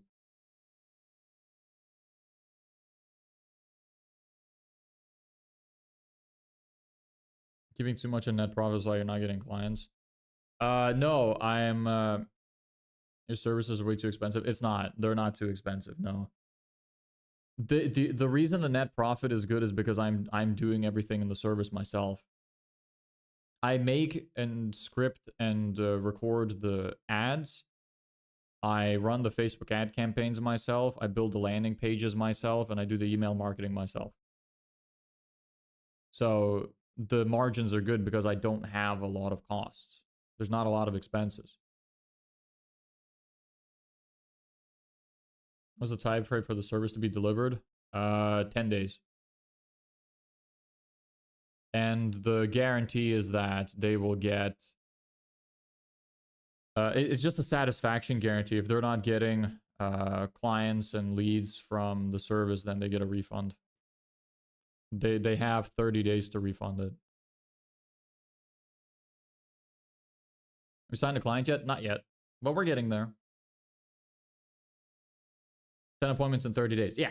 But we launched the system in 10 days. And they would get around at least 10 appointments by day 30.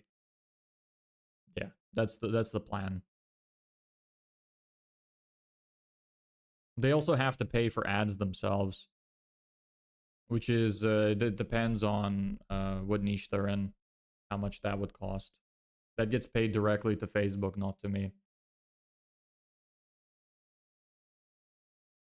Grading the system in 10 days, remaining 20 days the system runs. Yeah, But well, the 10 days is just for the guarantee because I have a speed guarantee. And the what am I trying to say? Yeah, but I could probably get it done faster. 6,000 excluding paid ads. Yes. Great website for them too. Yes. And the thing is, the 6,000 I'm good to spread out over a few months if they can't pay up front. So the reason is different is because I don't charge a retainer. So it's for a complete system. That's how it's being pitched as. So they get the benefit of getting to keep everything. Because I did some research online on other marketing agencies, and I saw that a lot of them who build websites, who run campaigns, etc., don't let the client keep everything. So the whole point of my thing is that you pay a one-time fee. You're not stuck on a retainer. You're not stuck on a contract. You get a satisfaction guarantee, and you get to keep everything yourself. And then by the end of the 30 days, I would pitch an upsell for a management fee. Because once I build everything, I will teach them how to use it. But if they don't have time to use it, I would pitch them the management fee. So all the leads the company will be getting will be their property. Yeah, all the leads, the websites, the campaigns, everything, all the data that they're getting will be theirs to keep. Yes.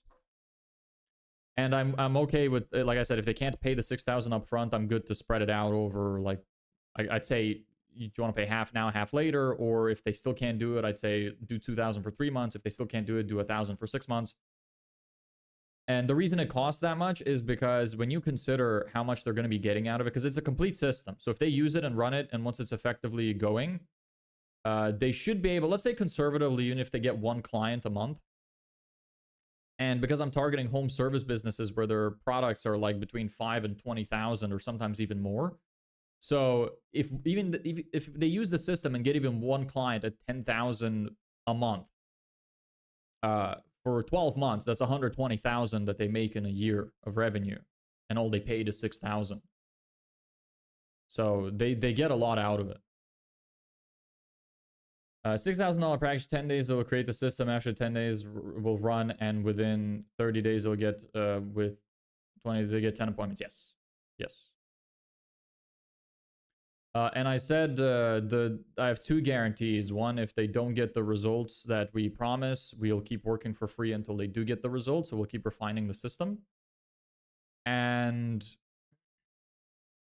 for the rest of it, we also just have a satisfaction guarantee. You're really sure they make that much amount of money? Have it you research really well? They make this much money and they don't have marketing? Is that really a thing? Yeah, well, because how do you think home service businesses work? Like if you're a landscaper and you do a good landscaping project, how much do you think that costs? It's like between 2 and 20,000 euro. I worked at a construction company where they did home renovations. They were improving the energy efficiency of homes. I worked as an accountant there. I had the direct data to support it. They were spending about 1,000 a month on ads, and they were getting returns of like hundreds of thousands. They were having insane returns on that because each of their projects is worth so much. That's how home service businesses work. Some of them obviously depends on the service. Like some of them are going to be doing something like lawn care or patio or something like that. And they would charge less, but yeah. Why did they need you then? Because most companies are not running ads and they don't know how to run ads.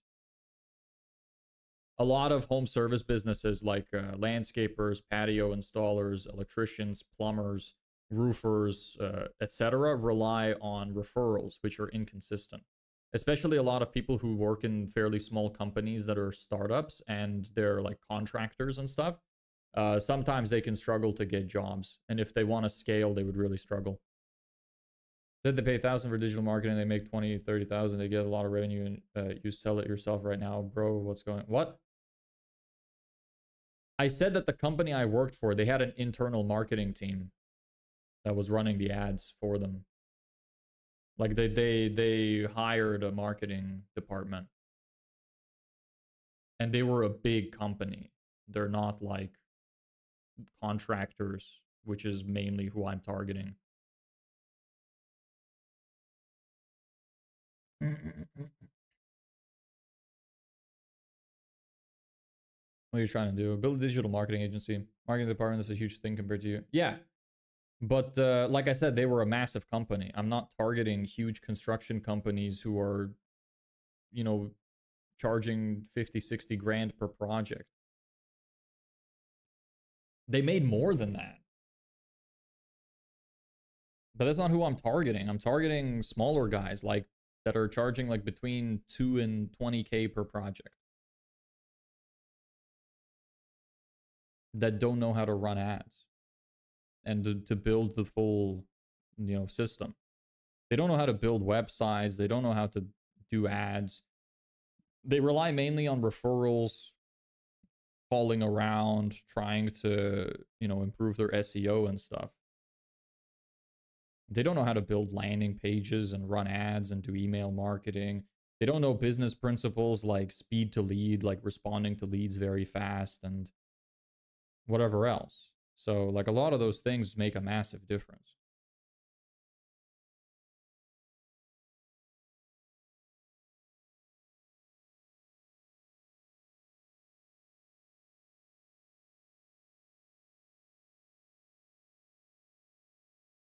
People might have contacted them. What makes you think that in this modern world they're still living in the cave?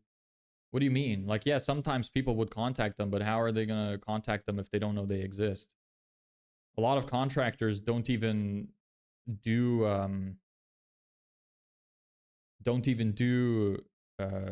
like any organic content. A lot of them don't even have a website, and if they have a website, the website is shit. Like, yeah, they will get some, but it's inconsistent. That's the whole point.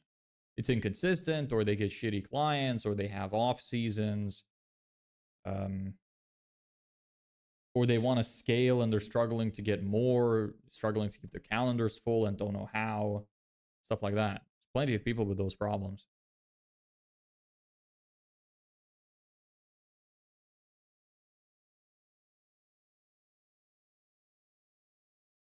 What flavor frosting your cake got? What do you mean? I thought you had to go. Why are you here? Once you guarantee 10 appointments 30 days, right? And if you fail, you fulfill your guarantee, you'll return your money. Yes. I have 2 guarantees. The first one is we'll keep working for free until they get the result. So I would pitch them that first if we're in the process of it. But if they're not happy and they're like, no, I really don't want to keep doing this, whatever, just send me my money back, I'd be like, okay, sure. I think you should create packages for the services that you provide. Like, what are you going to provide them in $500, $1,000, or $6,000? I do have packages of what I provide in the services. I have the main service for 6,000, which, like I said, I'm willing to split it up. I have a whole downsell process. It will do it for you for free because I'll make it. No, I'm not gonna do the full service for free. That's not the point. The point of it is I would do a very small part of the service for free. I would do maybe help them set up their Facebook ad campaign, or maybe help them build a landing page for free, or give them an analysis of their Facebook account if they're running ads already, something like that. It'd be a small portion of the premium thing for free. It's not the full thing. The full thing is paid. But they would get a small sort of thing to get help with. Yeah, I know the installment plan strategy. Yeah, exactly. Like there's, and then if they get to the bottom one, I have 2 things actually. I have the lowest paid tier is, I would say, look, you could do 1,000 upfront to start with, and we could do it for 6 months. But if you're not happy within the first month, you can cancel it and you won't have to pay the rest of the payments. So that's a very low barrier to entry. And if they're still not happy or they're still struggling, whatever, I should be like, look, if you want, we have another service, which is a done with you, not a done for you. We have a free trial that's 2 weeks long that's done with you. So we would teach you what to do and we would help you do it. And then you would be the one doing it. How about that? That's the lowest offer that I have available. I don't really get what you're saying, bro. What's not making sense? Let's say we're going through the pricing right now, me and you. I say 6,000, it's $6,000. You're like, I can't afford that. I'm like, okay. when's your next big inflow of cash? And they're like, okay, next month. Okay. How about we do half now, half later? If you're like, okay, still can't do that. I'm like, how much can you put down today? I don't want to put anything down. Let's say, okay, option one, let's put 1,000 now. Okay. How about 1,000 now, the rest when you get paid? Done. If they say, I don't have anything to put down today, then I'm like, okay, on a scale of 1 to 10, how much do you actually want this? Just to make sure. If they say anything below a 7, I'd be like, why not a 10? If they say 8 or above, I'd be like, okay, well, don't worry, we're gonna make this manageable for you. We're gonna figure out a way to get this done. So, how about we could split it up over 3 months at $2,000? And they're like, okay, no, still too much. Like, okay, how about 1,000 for six months? And within the first month, you can cancel. You won't be obligated to pay the rest if you're not happy. If they still say no, I'm like, okay, we have a 2-week trial that's done with you, whatever.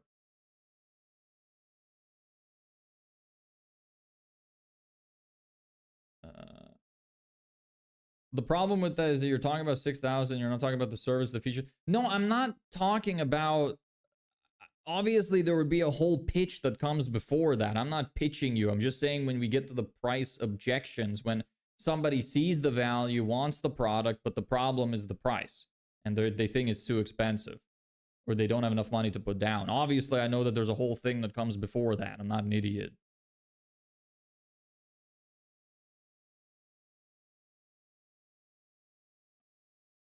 I can give you my whole pitch right now, if you really want to hear it. And this is going to be the last thing that I'm going to do. Only mention about doing the thing for you for free. Only mention it in the contract, not the first impression on the first call, because it compromises the service deliverability trust. Again, I'm not in the ads. I'm offering to give them some help for free to get leads in. When they come in and they have leads, when I have some leads, I go in, I'm like, hey, are you here for the free thing? Or do you want this really good paid thing? Are you looking for lasting results? If they say free thing, we give the free thing and then try to sell them later. If they want the premium thing, then we give them our pitch. These are all like principles I have learned from very smart, successful people. This is not shit that I'm making up. Let me give you my full script for my whole sales pitch. So this is if they say, okay, I want the premium thing, the lasting results. They're actually looking for the service.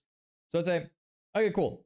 So it sounds like you're doing, and then I would list a couple positives they named, but you're struggling with this and this, which is holding you back from reaching goal, which is this and this. So can I tell you why I think our system can solve that? They'd be like, yeah, we'll go ahead. I say, cool. So the way it works is first we install a multi-step system that's designed to consistently bring you in leads. So first we'd create an offer for your business that people would feel stupid saying no to. Then we'd run Facebook and Instagram ads that put your business in front of your ideal customers. We'd run your campaigns as well as create and edit your ads. And if we needed footage from you, we'd write all the scripts and give you simple directions. Then we'd build a website that's designed to attract as many of your ideal customers as possible and give them a good reason to give you their contact information. We'd also build out an automated email campaign to continuously contact anyone who hasn't booked in yet, and we'd send them helpful tips, reviews, whatever else, to build trust with them and keep you at the top of their mind so when they're ready to buy, they see you as the best option. And we would also do the appointment setting for you. The whole system is completely done for you. Pretty much all you'd have to do is fill out a short form, give us a full rundown of your business, and take the sales calls we book for you. And occasionally film some stuff with your phone. Once the system goes live, you'll get a predictable flow of leads every month. Now, let's put some numbers on this. Let's say super conservatively, the system brings in just one extra job per month. You told me your typical job is worth around, $5,000. So even on the low end, that's $60,000 in new revenue from, one extra job a month.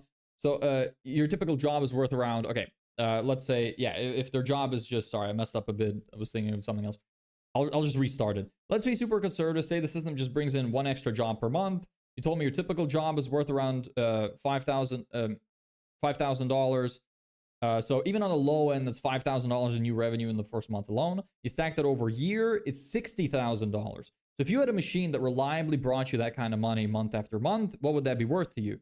Would it be worth, $20,000, $30,000 more? Well, good news is it's not 30,000. It's not even 20,000.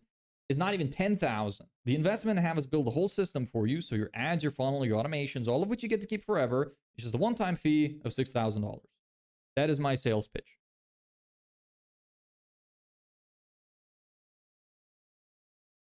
They don't care about the process. They do to a degree.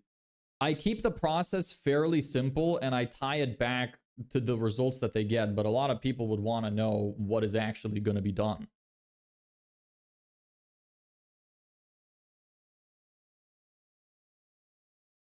What's the system you're talking about so that they can say, "Oh yeah, that makes sense. It's legit." Yeah, exactly. Like I'm listing, I'm explaining what is actually going to be done. Like nobody is going to want to buy something that they don't know what the fuck they're buying. Like I'm the first part of it, I make sure I point out their pain points. Then in the middle, I explain, okay, what actually gets done and why they want that. And then I'm like, I value stack and I'm like, okay, well, this is how much value you would get from it and compare it to the low price in comparison. That's the way it works. Maybe you should go with a subscription service. The whole reason I'm doing the upfront pitch is because it allows me to make the comparison that they get to keep everything and they're not locked into any contracts. After that, I would upsell them into a subscription service. People who think in terms of investment, if I spend 6,000, how much am I going to make from the 6,000? I mean, I just told you. I said if you bring in even just, I mentioned the whole thing. If you bring in even just one extra job or two extra jobs, whatever it is, $5,000, you know, each job. Let's say it brings in two clients a month, 5,000 each. That's 10,000 a month, which is 120,000 in a year. Most companies that you're targeting don't even know about the thing you're talking about, which would keep things. What is not understandable about what I said? We create an offer for your business. People know what an offer is. We run your Facebook and Instagram ads. People know what advertising is. We create and edit your ads. People know what advertising is. We design a website designed to attract as many of your ideal customers as possible. That makes perfect sense. It's very easy to understand. I don't know what you mean that people don't know this. I genuinely don't know what you're talking about. It's very clear and easy to understand. I've listed it to make sure that they can understand it. I said the whole pitch. I'm not texting it.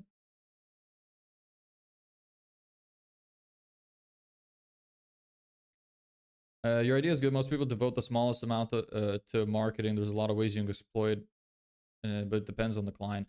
Yeah, like the reason I'm doing it is because it's kind of just a reframe to allow me to get more money in faster. Because my whole downsell process would basically lead to, if they can't afford it, to $1,000 a month for 6 months. Which just allows me to get a lot of money up front if they accept it up front.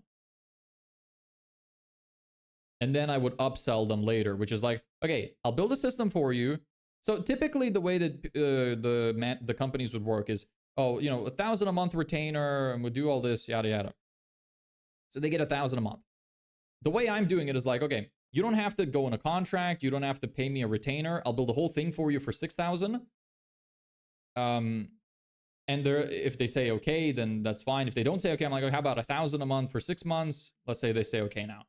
So it gives me the potential to get a lot of money in upfront if they agree to the 6,000.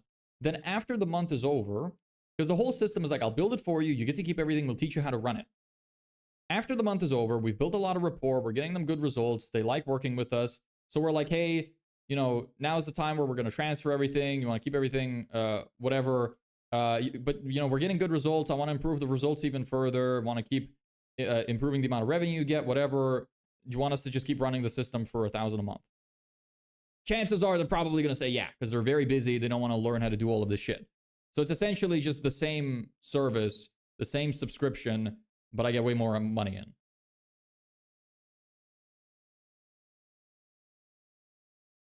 Take the resources of the clients, like their customers' data, as if it's their property. You don't do that. Yeah, I don't do that. I list that on my website. I could integrate that as well into the pitch. Like, it's not perfect. It's not 100%, but it's also some stuff that I could like mention at different points. But yeah, like that's part of my offering, is that they get to keep everything, unlike other companies, which I will use in some of my advertising, and that they also get taught how to use the system and maintain it. So.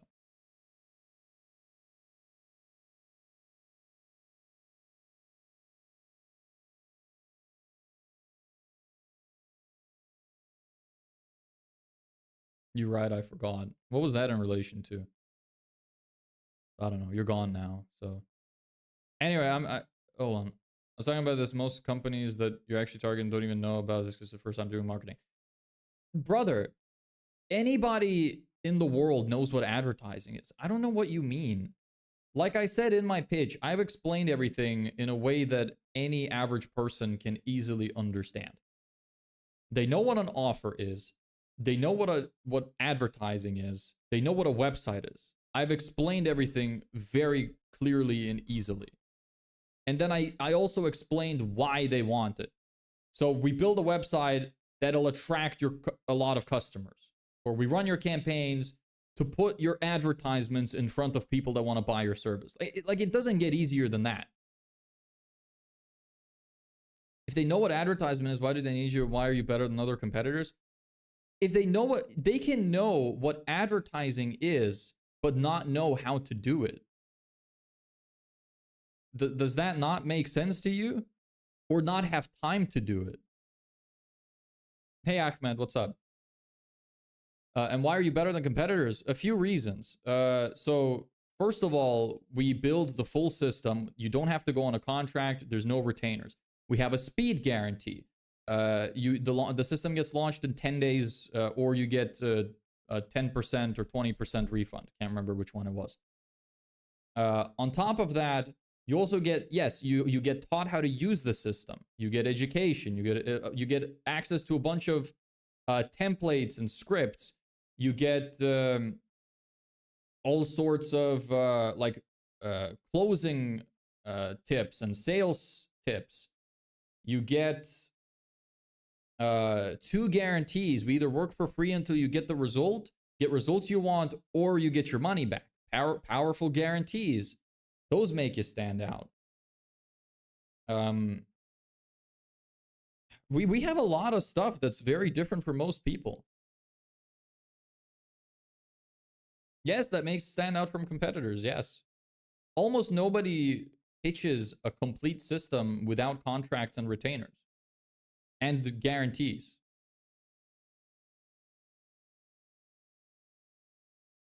Don't verbally commit that to any person you're on a call, only mention that in a contract. Which part?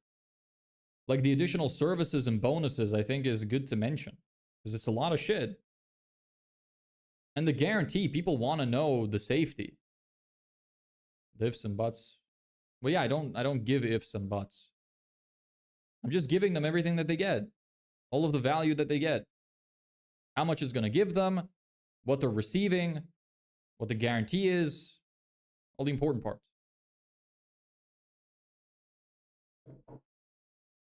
Anyway, I've been streaming for 2 hours. I'm tired. I'm going to go to bed. Good night. You just say if you don't get clients, you're going to work for free. How can you say right now that I don't see ifs? What? That's the guarantee. You'll get 10 or more high quality appointments in 30 days, or we work for free. That's the guarantee. That's the structure of the guarantee.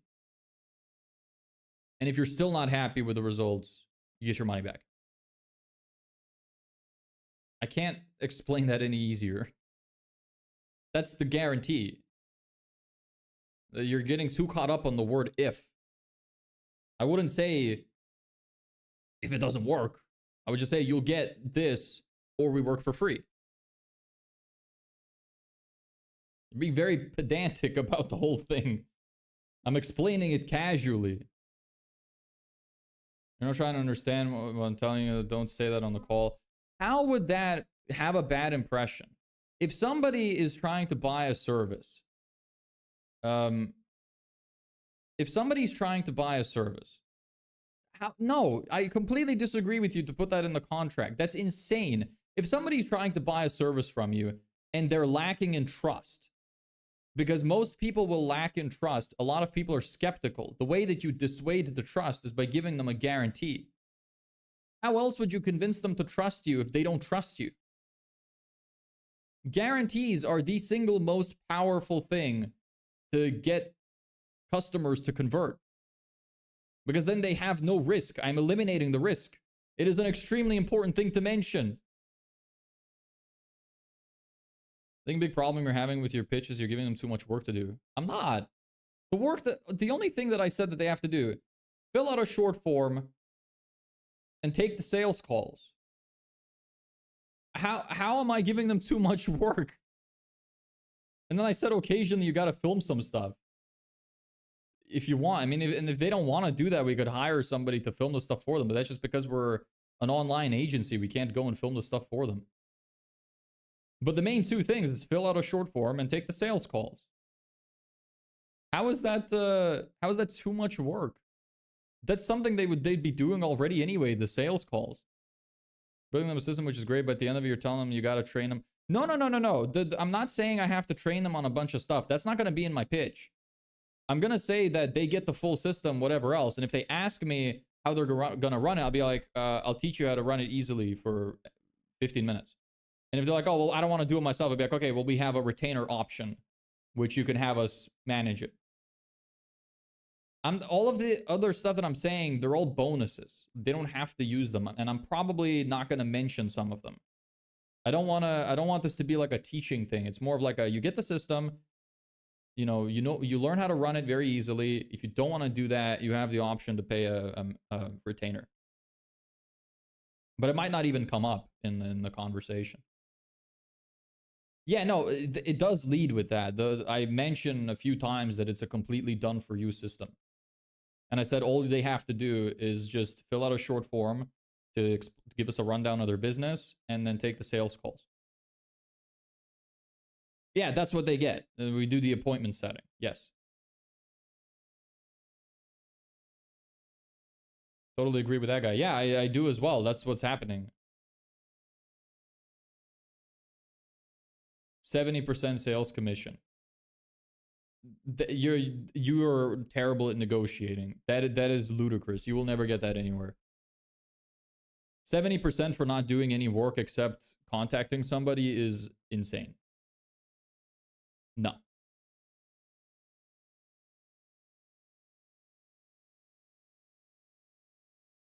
But yeah, Eric, that is what they're getting. Like that's the main thing. They're just getting hot leads that they're ready to close on.